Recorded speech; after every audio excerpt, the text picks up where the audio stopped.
Salut à toutes et à tous et bienvenue dans la caverne du réfractaire. Aujourd'hui, on va décortiquer un sujet absolument crucial. Imaginez un peu le pire scénario possible. On peut avoir le meilleur équipement, le sac de survie le plus complet, mais à quoi ça sert si, au moment où le danger frappe, notre esprit se bloque, tout simplement. L'outil le plus puissant qu'on ait, il n'est pas dans un sac, non, il est juste là, entre nos deux oreilles. On va voir ensemble comment on peut forger ce mental pour qu'il devienne notre meilleur allié. Cette citation, elle claque, Elle résume absolument tout. Le matériel le plus cher, le plus technique du monde, il ne vaut plus rien si l'esprit se fige. Tout cet équipement, ça devient juste un poids mort. La vraie question qu'on doit se poser, c'est donc comment on entraîne notre cerveau pour qu'il ne nous lâche pas au moment où on en a le plus besoin.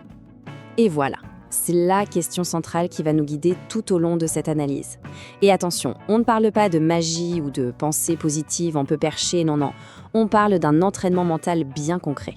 Voyons ensemble les étapes pour blinder notre esprit, en commençant par identifier notre tout premier adversaire. Ce premier adversaire, il n'est pas à l'extérieur, c'est un ennemi intérieur, le stress. Alors oui, c'est une réaction de survie tout à fait naturelle, mais quand il n'est pas maîtrisé, eh bien, il devient notre pire ennemi. Il paralyse nos décisions, il sabote nos actions. Pour le maîtriser, il faut d'abord comprendre comment il fonctionne. Très concrètement, comment le stress nous trahit ? Eh bien, imaginez un brouillard très épais qui s'installe dans la tête, qui empêche de penser clairement.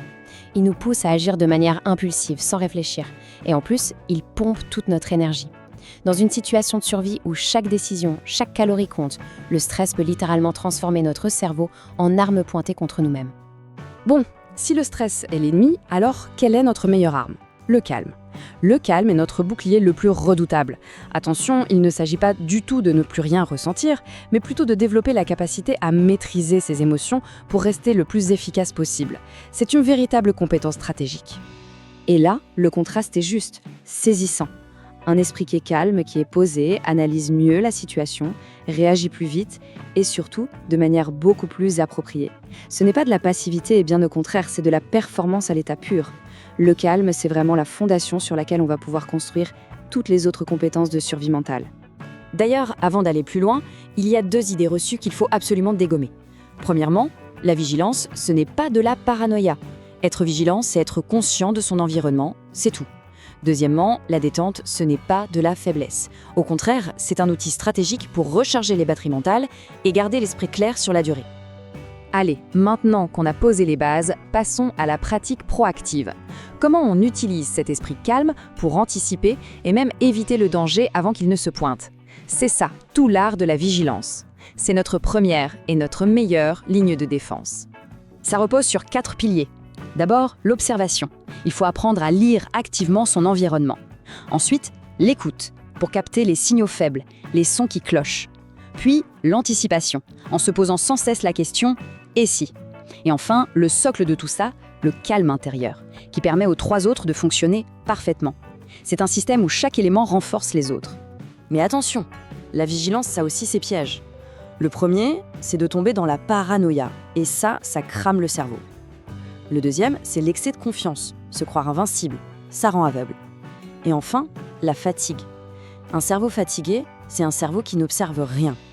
L'équilibre, c'est vraiment la clé pour une vigilance qui soit efficace et qui dure. Ok, on a beau être le mieux préparé du monde. La crise, elle peut quand même nous tomber dessus. Et à ce moment-là, la montée de stress, elle est inévitable. La question, ce n'est pas de l'éviter, mais de savoir comment la gérer quasi instantanément pour reprendre le contrôle de la situation. Face à la panique qui monte, il existe un outil d'une puissance redoutable, la respiration contrôlée. C'est comme un interrupteur physiologique. En quelques secondes à peine, ça ralentit le rythme cardiaque et ça envoie un message au cerveau du genre « Ok, tout va bien, on se calme ». 3 cycles comme ça suffisent souvent à court-circuiter la panique et à retrouver sa lucidité. En plus de la respiration, on a d'autres outils dans notre boîte. Les routines mentales, par exemple, comme vérifier 3 fois son sac, ça peut ancrer l'esprit dans le présent. La visualisation, c'est excellent pour préparer le cerveau aux bonnes réactions. Et bien sûr, il ne faut jamais oublier les bases. Un corps bien hydraté, bien nourri, bien reposé, ça supporte beaucoup mieux la pression mentale. Bon, on a vu la théorie, on a vu les outils. Mais maintenant, la question c'est comment on fait pour que tout ça devienne un réflexe, un instinct ? La réponse est simple, par la pratique, encore et encore, tous les jours. C'est comme ça qu'on transforme la connaissance en vraie compétence. Il faut vraiment voir son esprit comme un muscle. Personne ne s'attend à devenir fort physiquement sans jamais s'entraîner, n'est-ce pas? Eh bien, pour la force mentale, c'est exactement la même chose. Chaque petit exercice qu'on fait au quotidien vient renforcer ce muscle. Et petit à petit, la vigilance devient une seconde nature. Et cet entraînement, il ne commence pas demain. Il commence maintenant, dans notre quotidien. Prenez un chemin différent pour aller au travail. Marchez sans avoir le nez sur votre téléphone, en étant vraiment présent. Essayez de mémoriser des détails d'une scène, la couleur d'une voiture, une affiche. Et prenez l'habitude de repérer systématiquement les issues de secours. Toutes ces petites habitudes, mises bout à bout, ça forge un esprit alerte. Alors voilà, pour conclure cette analyse, la question n'est plus pourquoi il faut se préparer mentalement, mais comment on s'y met. L'information est là, les outils sont sur la table, la seule chose qui reste, c'est de passer à l'action. Le chemin vers la préparation mentale commence toujours par un premier pas. Alors quel sera ce premier pas? Voilà les amis, j'espère que ce format vous a plu. Si c'est le cas, n'hésitez pas à lâcher un pouce bleu, à vous abonner et surtout à activer la petite cloche pour ne rien manquer.